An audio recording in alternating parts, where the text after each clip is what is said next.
Hari ini kita bersuka cita bersama-sama, kita bisa berkumpul untuk beribadah lagi bersama. Hari ini kakak ya yang memimpin ibadah, dan hari ini adalah minggu terakhir dari bulan September. Kita bersuka cita karena Tuhan telah menolong kita, memimpin kita selama sebulan ini ya. Dan sekarang kita mau beribadah, tapi sebelumnya mari kita berdoa terlebih dahulu. Kita berdoa. Tuhan Yesus, terima kasih untuk hari ini kami boleh bersama-sama lagi bersuka cita, memuji dan memuliakan Engkau. Dan Tuhan, kami mau mempersiapkan hati kami, diri kami sepenuhnya untuk memuji dan memuliakan Engkau. Karena itu kami mau duduk diam, mendengarkan firman Tuhan dan juga mau semangat saat memuji nama Tuhan. Dan Tuhan, biarkan hati kami menjadi tanah yang subur untuk siap beribadah, memuliakan nama Tuhan. Di dalam nama Tuhan Yesus, haleluya, amin. Haleluya adik-adik. Dan sekarang kita akan menaikkan pujian seperti Bapa sayang anaknya.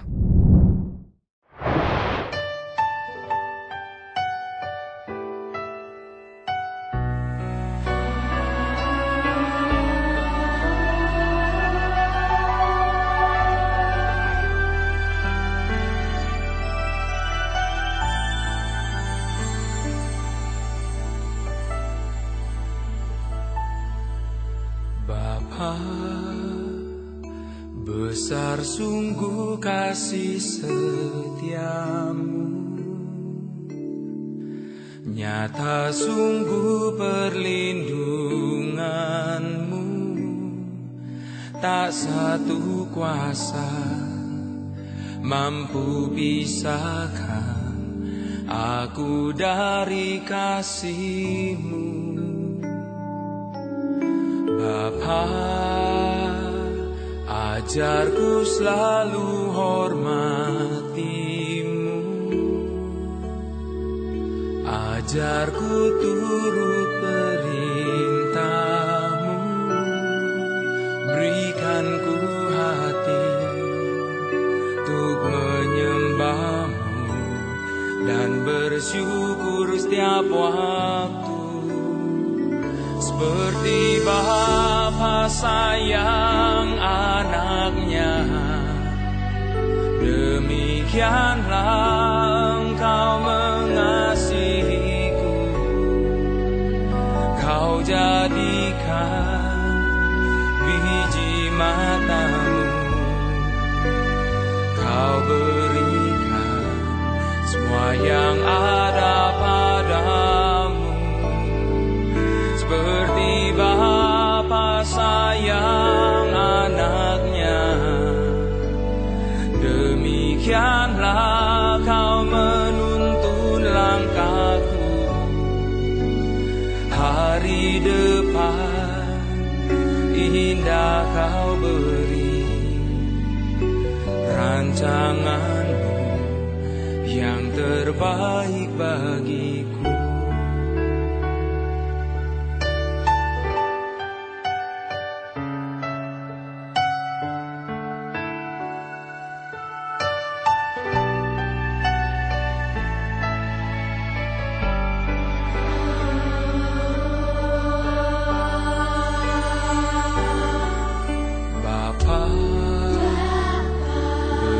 Sungguh kasih setiamu, nyata sungguh perlindunganmu. Tak satu kuasa mampu pisahkan aku dari kasih-Mu. Bapa, ajarku selalu hormati-Mu, ajarku turut perintah-Mu, berikan ku hati untuk menyembah-Mu dan bersyukur setiap waktu. Seperti Bapa sayang anaknya, demikianlah Engkau mengasihiku. Kau jadikan biji mata-Mu, Kau berikan semua yang ada padamu, seperti Bapa sayang anaknya. Demikianlah kau menuntun langkahku, hari depan indah kau beri, rancanganmu yang terbaik bagiku.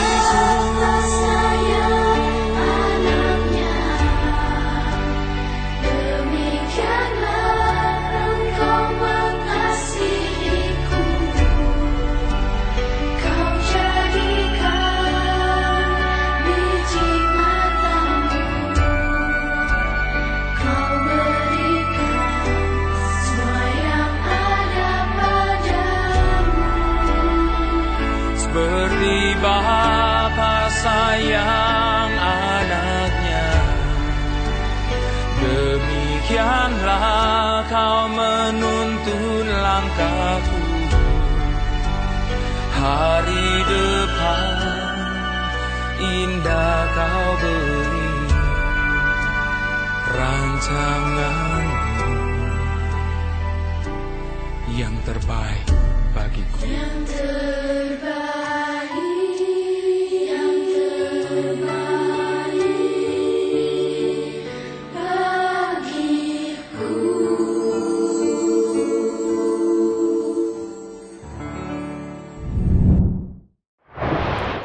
Nah, adik-adik, bahwa Tuhan Yesus mengasihi kita seperti seorang bapa mengasihi anaknya. Seperti kita ini seperti apa tadi kata lagunya?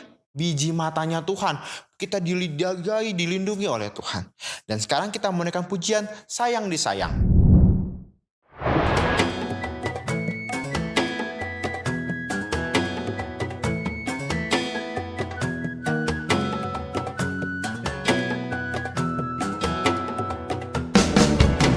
Sayang, sayang, disayang, aku disayang Tuhan, aku diangkat jadi anak-Nya, aku disayang Tuhan. Sayang, sayang, disayang, aku disayang Tuhan, aku diangkat jadi anak-Nya, aku disayang Tuhan. Glory, glory, glory, haleluya. Glory, glory, glory, puji Tuhan. Glory, glory, glory, haleluya. Glory, glory, glory, puji Tuhan.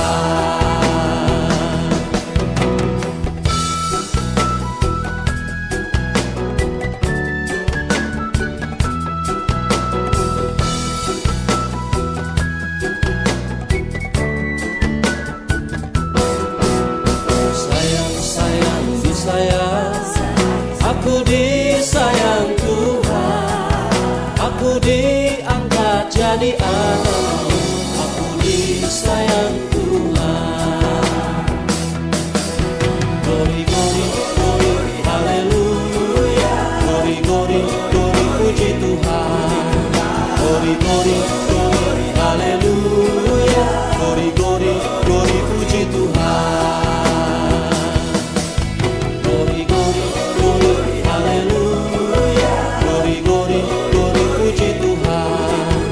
Glory, glory, glory, haleluya. Glory, glory, glory, puji Tuhan.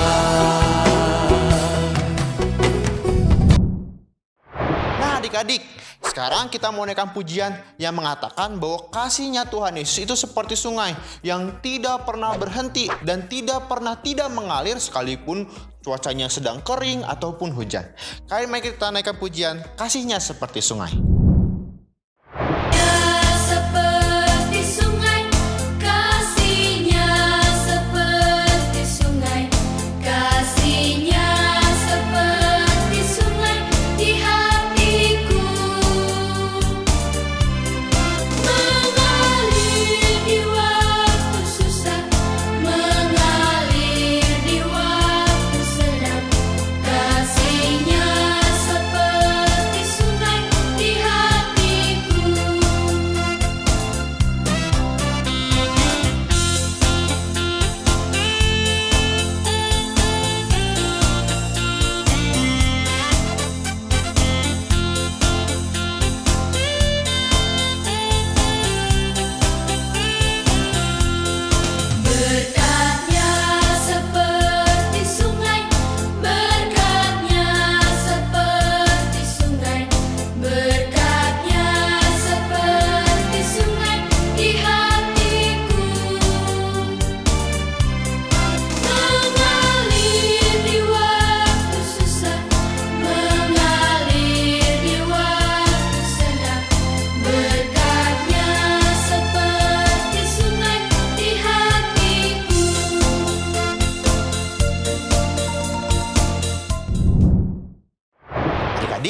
sekarang kita mau mendengarkan firman Tuhan. Karena itu, mari kita berdoa sekali lagi untuk mempersiapkan diri kita mendengarkan firman Tuhan.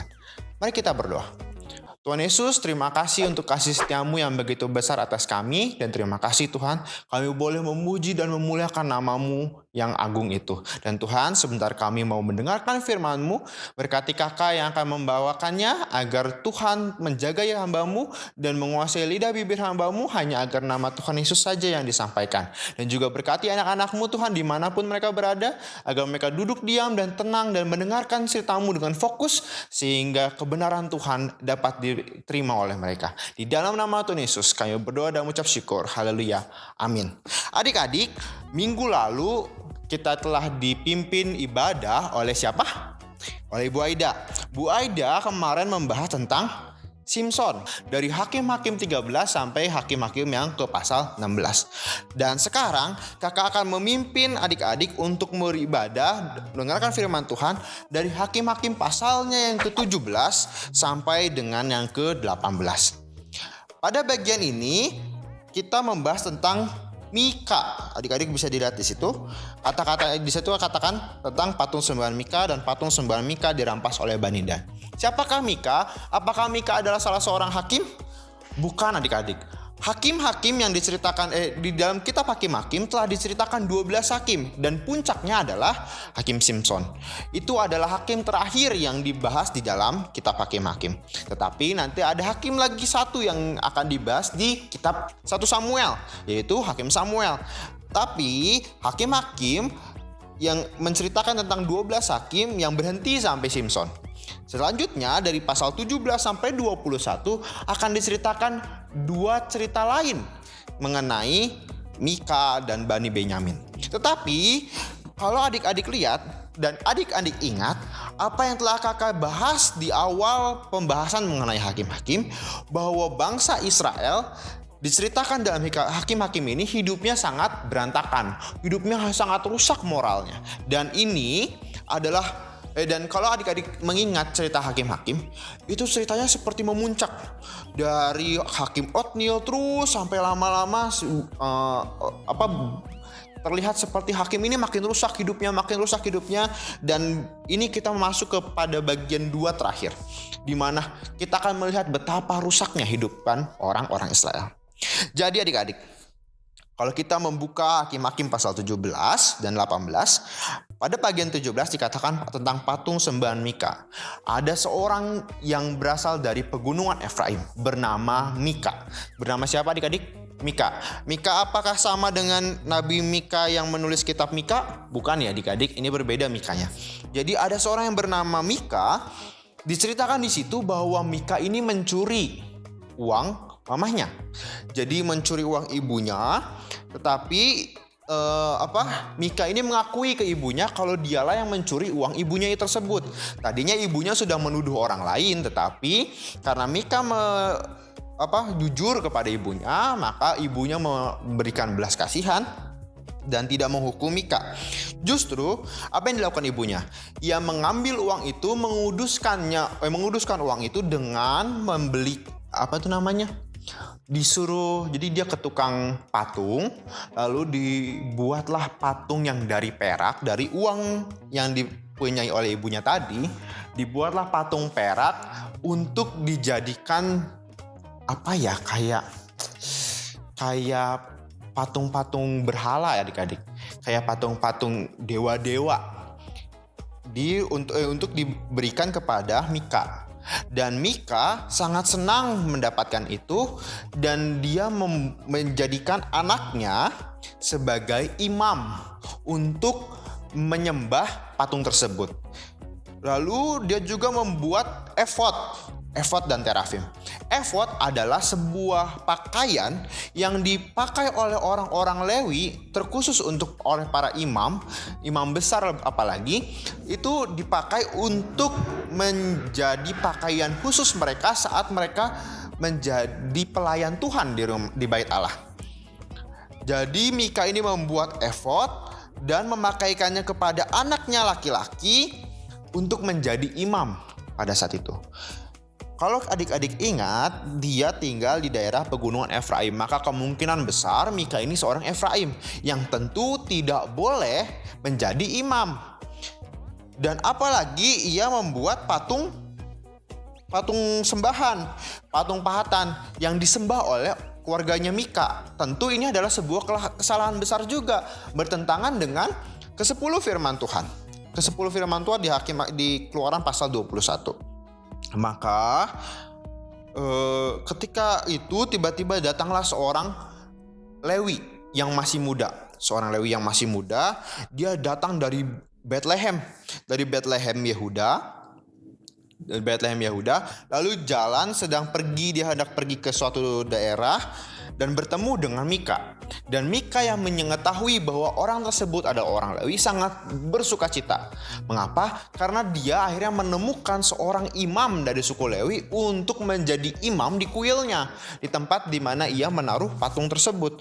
Akhirnya Mika memanggil orang Lewi tersebut untuk menjadi imam, dan imam ini dibayar. Tadinya imam ini nggak mau, tapi imam ini karena dibayar, diberikan uang, diberikan pakaian, tempat tinggal dan lain-lain, akhirnya imam ini mau. Lalu kemudian kita masuk kepada bagian yang ke-18. Di pasal yang 18 diceritakan bahwa ada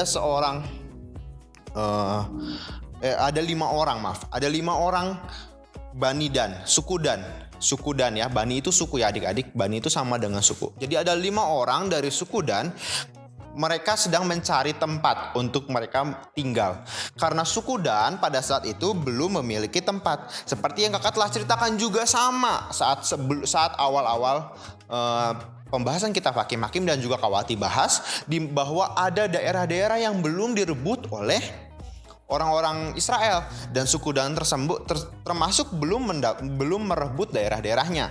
Maka suku Dan sedang mencari tempat tersebut, dan dia mengutus 5 orang yang gagah berani dikirim untuk menuju ke Lais namanya ya adik-adik, untuk ke Lais untuk melihat apakah kondisi daerah itu sangat baik untuk ditinggali. Akhirnya mereka pergilah. Maka 5 orang itu pergi, tetapi melewati rumahnya Mika dan bertemulah dengan orang Lewi tadi, si anak muda Lewi ini.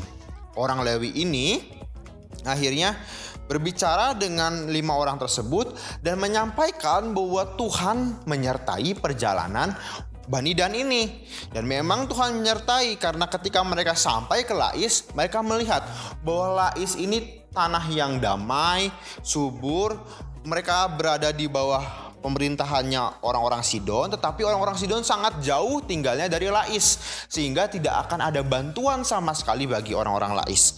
Maka melihat hal itu mereka bersuka cita dan kembali lagi ke, adik-adik bisa baca di ayat 8, bahwa setelah mereka kembali kepada saudara sesukunya di Zora dan Esitaol. Jadi akhirnya 5 orang Dan ini kembali ke Zora dan Esitaol, di mana teman-teman mereka berada. Lalu mereka menceritakan bagaimana indahnya negeri Lais dan bagaimana tempat ini sangat baik bagi mereka. Dan akhirnya mereka pergi. Yang pergi ada 600 orang. 600 orang, banyak ya, banyak banget adik-adik. Dan mereka pergi ke Lais. Tetapi saat mereka mau pergi ke Lais, mereka kembali lagi bertemu dengan rumahnya Mika, dan ketika melihat rumahnya Mika, maka 5 orang tadi mengatakan kepada 600 orang ini bahwa di rumah itu ada patung sembahan dan juga ada orang Lewi. Mendengar hal itu, 600 orang ini mereka menyerbu rumah itu, mencuri patung pahatan tersebut, dan juga mengambil orang Lewi tersebut. Orang Lewi tersebut tadinya nggak mau. Orang Lewi itu tadinya nggak mau mengikuti orang-orang Dan. Cuman karena orang-orang Dan mengatakan bahwa mereka akan membayar orang Lewi ini lebih besar daripada yang Mika berikan, maka apa yang terjadi? Orang Lewi tersebut mengikuti dengan sukacita orang-orang Dan. Dan ketika ketika di perjalanan, orang-orang Mika mengejar orang-orang dari Dan ini, karena mereka telah mencuri patung sembahan dan juga orang Lewinya. Tetapi karena melihat bahwa orang-orang suku Dan ini terlalu banyak dan ia kalah jumlah, akhirnya Mika mundur daripada orang-orang Dan. Nah adik-adik, setelah mereka sampailah ke Lais, akhirnya mereka menghancurkan Lais dan juga menjadikan kota Lais mengganti namanya dengan kota Dan. Jadi inilah nama kota yang sama dengan nama suku. Jadi kota Lais diubah menjadi namanya kota Dan. Dan disitulah ditaruh patung sembahan tersebut. Dan orang Lewi itu akhirnya tinggal di sana dan memimpin ibadah di sana, yang akan diteruskan juga oleh orang-orang dari Gersom anaknya Musa. Jadi di sanalah akhirnya orang-orang dari Gersom, Bani Gersom bin Musa memimpin peribadatan di Dan dengan patung sembahan dari patung sembahan Mika tersebut. Dan adik-adik, kalau adik-adik baca di ayat 31, demikianlah mereka menempatkan bagi mereka sendiri patung pahatan yang telah dibuat Mika itu, dan patung itu ada di sana selama rumah Allah di Silo. Nah adik-adik juga kakak udah pernah ceritakan ketika kita membahas tentang Yosua kalau nggak salah, ketika pembagian tanah-tanah Israel, kakak sudah menceritakan bahwa rumah Allah pada zaman itu ada di Silo tempatnya. Tetapi kalau kita melihat dari bagian ini, ternyata di daerah Dan, di suku Dan, di kota Dan, jadi ini suku Dan, kota Dan, daerah Dan, ada sebuah patung sembahan juga yang disembah oleh orang-orang di sana, yang dipimpin oleh orang Lewi. Nah adik-adik, ini penting ya. Adik-adik harus ingat bahwa ada patung sembahan di Dan yang dipimpin oleh orang Lewi juga. Karena ini akan berpengaruh atau ini akan berdampak pada cerita kita nanti setelah kita membahas kitab Raja-Raja. Jadi adik-adik gak boleh lupa bahwa ada patung sembahan di Dan, yang kata firman Tuhan dikatakan tetap ada selama rumah Allah ada di Silo. Jadi ini patung ini tetap ada ya adik-adik selama rumah Allah di Silo. Dia ada 2 kubu. Dan adik-adik harus ingat bahwa ada patung sembahan itu, karena nanti kita akan bahas lagi saat kita membahas Raja-Raja, kitab Raja-Raja. Nah adik-adik, kalau adik-adik lihat, ternyata bangsa ini semakin rusak hidupnya.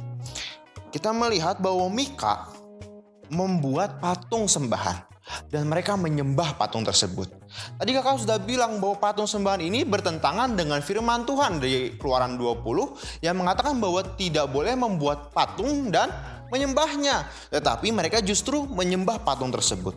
Lalu juga orang Lewi, seharusnya orang Lewi menyembah Allah, memimpin peribadatan untuk Allah, tetapi orang Lewi muda ini malah menjadi imam bagi patung berhala ini. Parah ya adik-adik, kacau ya hidupnya orang-orang Israel pada zaman itu. Dan kalau adik-adik lihat, ini Imam Lewi ini, dia ini mata duitan adik-adik. Waktu Mika ngasih duit untuk mau menjadi imam di rumahnya, orang Lewi ini mau. Tapi ketika nanti Bani Dan, orang-orang suku Dan tadi mengiming-imingkan duit lagi yang lebih besar dari apa yang Mika kasih, akhirnya apa? Orang Lewi ini mau ikutan. Ini hamba Tuhan ini, imam ini mata duitan. Ini sangat-sangat buruk di mata Allah. Lalu kalau kita lihat lagi, kehidupan keagamaan mereka ini asal-asalan. Bisa aja tuh Mika buat patung lalu disembah seenaknya. Padahal kan Allah ada di Silo. Kemah rumah Allah ada di Silo. Seharusnya mereka menyembah Allah di sana, bukan di tempat di mana seenaknya mereka membuat patung. Kalau gitu, semua orang Israel pada saat itu bisa membuat patung lalu menyembah patung tersebut. Padahal ini tentu sangat-sangat bertentangan dengan firman Tuhan. Dan kenapa ini bisa terjadi?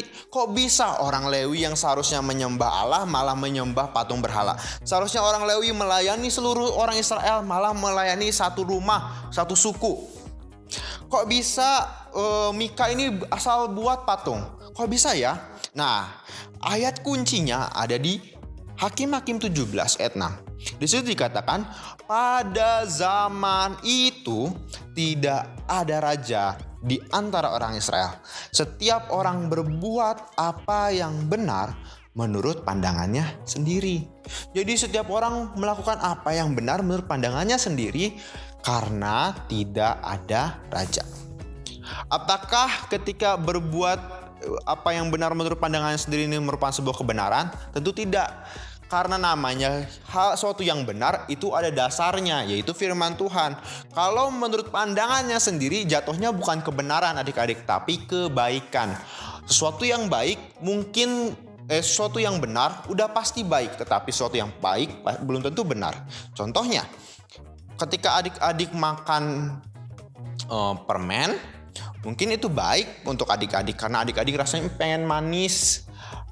Pengen yang manis dan kayaknya adik-adik pengen banget. Mungkin itu buat adik-adik baik, tetapi apakah benar? Tentu tidak, karena itu dapat merusak diri adik-adik sendiri. Tetapi kalau sesuatu yang benar, yaitu mengasihi Tuhan, lalu juga hidup sesuai dengan firman Tuhan, tentu pasti baik. Jadi sesuatu yang baik itu tidak berdasarkan pandangannya sendiri. Ini sesuatu kesalahan besar apa yang dilakukan oleh orang-orang Israel. Nah adik-adik, tetapi sekalipun bangsa Israel seburuk ini buruk banget ya adik-adik ya.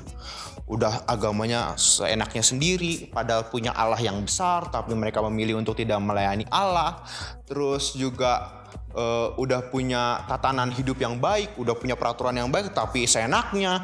Udah punya pemeliharaan yang baik dari Allah, tetapi imamnya masih nyari duit. Ini sesuatu yang buruk, sangat-sangat buruk di hadapan Allah, tetapi Tuhan tetap mengasihi mereka. Buktinya, ini tetap dicatat di dalam firman Tuhan. Dan juga kehidupan mereka tetap ada sampai sekarang. Orang-orang Israel tetap ada, tetap dipelihara oleh Allah. Mengapa? Karena Tuhan memilih umatnya. Ini adalah orang-orang pilihan Tuhan yang Tuhan kasihi. Sekalipun mereka nakal, sekalipun mereka nyebelin, tetapi Tuhan tetap mengasihi mereka dan tetap mendidik mereka. Nanti kita lihat di kitab Raja-Raja nanti, lalu di kehidupan mereka selanjutnya, apa yang terjadi dengan orang-orang ini. Nah adik-adik, jadi sekali lagi, bahwa Tuhan mengasihi mereka karena mereka adalah pilihan Allah. Sekalipun mereka sangat-sangat buruk, tetapi Tuhan tetap mengasihi mereka karena mereka adalah pilihan Allah. Seperti lagu tadi, bahwa Bapa mengasihi kita. Lalu kita ini orang yang sangat disayang Tuhan, dan kasihnya itu seperti sungai, tak pernah berhenti. Sekalipun mereka nakal, senakal-nakalnya apapun, Tuhan tetap mengasihi mereka karena mereka adalah pilihan Allah. Jadi adik-adik boleh nggak mencontoh apa yang dilakukan orang-orang ini? Nggak boleh, sangat-sangat nggak boleh. Awas ya kalau kalian ngelakuin. Pokoknya nggak boleh, karena ini bukan sesuatu yang benar. Apa yang dikatakan di sini katakan bahwa pada zaman itu tidak ada raja di antara orang Israel. Setiap orang berbuat apa yang benar menurut pandangannya sendiri. Ini bukan sebuah kebenaran kalau menurut pandangannya sendiri. Dan adik-adik gak boleh lakuin. Tetapi adik-adik perlu melihat betapa Allah tetap mengasihi orang Israel. Demikian juga Allah mengasihi adik-adik. Sekalipun adik-adik nakal, adik-adik nyebelin, adik-adik ngeselin, Tuhan tetap mengasihi adik-adik. Dan Tuhan tetap menunggu adik-adik untuk berubah, untuk dipimpin oleh Roh Kudus, memiliki hidup yang baru, memiliki menjadi ciptaan yang baru yang menjadi serupa dengan Kristus. Maukah adik-adik menerima kasih Kristus seperti apa yang dialami oleh orang Israel? Mari kita berdoa. Tuhan Yesus, terima kasih untuk kasih setiamu yang begitu besar atas kami. Kami bersyukur Tuhan melihat betapa Engkau mengasihi orang-orang Israel. Sekalipun mereka begitu nyebelin, begitu nakal, begitu membangkang, tetapi mereka tetap dikasihi oleh Tuhan. Kami tahu Tuhan, kami anak-anak yang nakal, kami anak-anak yang berdosa, kami orang-orang yang seharusnya tidak layak menerima kasih Tuhan. Tetapi Engkau begitu mengasihi kami. Kami mau Tuhan untuk hidup sebagai orang yang dikasihi Allah. Kami mau menjadi orang-orang yang mencerminkan kasih Allah dan hidup melalui kebenaran Tuhan. Tuhan, ajar kami untuk menjadi ciptaan yang baru. Jauhkan kami dari segala mara bahaya, segala tipu muslihat iblis sehingga membuat kami jatuh ke dalam dosa. Dan biarkan Tuhan, kami mau hidup kami memuliakan nama Tuhan selama-lamanya. Dan Tuhan, kami mau akhiri ibadah kami. Biarkan berkat dari nama Bapa, Putra, dan Roh Kudus melingkupi kami dan juga melindungi kami sepanjang seminggu yang akan datang, sehingga kami hidup takut akan Tuhan dalam kekuatan daripada Bapa, sehingga tidak ada sakit penyakit yang menguasai kami, dan berkat Tuhan turun atas keluarga kami, atas papa mama, atas kami semua, dan juga atas kakak-kakak yang ada. Dan Tuhan Yesus, kami memberkati Indonesia dimanapun para pemimpin kami berada, Tuhan memberkati mereka agar mereka dapat memimpin negara ini dengan kasih karunia Bapa, dengan hikmat Tuhan, sehingga apa yang mereka tetapkan, apa yang mereka pimpin, apa yang mereka sampaikan sesuai dengan kebenaran dari Tuhan. Dan juga memberkati gereja kami agar Tuhan terus menolong dan memberkati gereja ini, agar juga Tuhan memberikan berkat yang melimpah-limpah, dan juga Engkau menolong kami agar kami terus dapat melayani Tuhan dengan semangat, dengan kekuatan daripada Bapa dan juga hikmat daripada Tuhan. Tuhan, ajar kami untuk terus semakin takut akan Engkau dan semakin mengasihi Engkau, setiap hari semakin mengenal Engkau Tuhan. Di dalam nama Tuhan Yesus, haleluya, amin. Nah adik-adik, ayat hafalan minggu ini dari Hakim-Hakim 17 ayat 6. Tadi yang kata itunya adalah pada zaman itu tidak ada raja di antara orang Israel, setiap orang berbuat apa yang benar menurut pandangannya sendiri. Ini adalah ayat kunci dari kitab Hakim-Hakim. Adik-adik harus ingat ya, karena minggu depan kita akan bahas ayat ini lagi. Tuhan Yesus memberkati.